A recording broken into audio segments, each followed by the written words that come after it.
ہر سال 16 ستمبر اوزون کے تحفظ کا دن منایا جاتا ہے۔ اس دن کا مقصد لوگوں میں اوزون کی اہمیت، اسے متاثر کرنے والے عوامل اور اوزون کی کمی کے کرۂ ارض کے ماحول اور انسانی زندگی پر اثرات کے بارے میں آگاہی دینا ہے۔ اوزون کی تہ فضا کے اس حصے کو کہا جاتا ہے جو سورج کی الٹرا وائلٹ شعاؤں کے بیشتر حصے کو جذب کر لیتا ہے۔ اس حصے میں اوزون کی مقدار فضا کے دوسرے حصوں کی نسبت زیادہ ہوتی ہے۔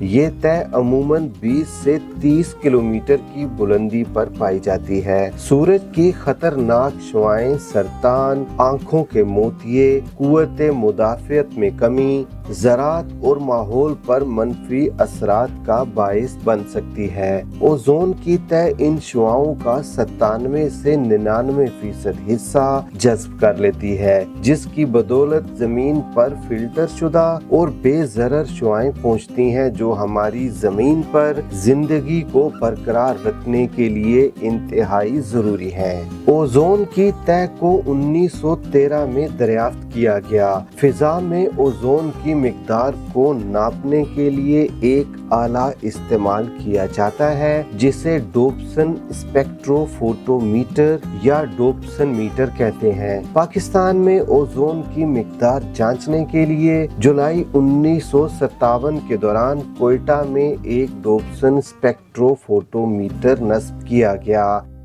جہاں باقاعدگی سے اوزون کی پیمائش کی جاتی ہے۔ کوئٹہ سطح سمندر سے 1680 میٹر کی بلندی پر واقع ہے۔ بلندی کی وجہ سے فضا میں آبی بخارات اور ایروسولز کی مقدار کم ہوتی ہے، جس کی وجہ سے اوزون مقدار کی درست پیمائش ممکن ہوتی ہے۔ اس کے علاوہ کوئٹہ کا موسم عموماً خشک اور آسمان صاف رہتا ہے، جبکہ فضا میں نمی بھی کم ہے، جس کی وجہ سے اوزون کی نگرانی نسبتاً آسان اور زیادہ قابل اعتماد ہوتی ہے۔ گزشتہ چند دہائیوں سے اوزون کی مقدار میں کمی واقع ہو رہی ہے۔ کیمیکل مادوں کا بے جا استعمال اوزون کی تہ کو شدید نقصان پہنچا رہا ہے۔ سب سے زیادہ نقصان دہ مادے کلورو فلورو کاربنز اور ہیلونز ہیں جو refrigerators, air conditioners, spray Keynes,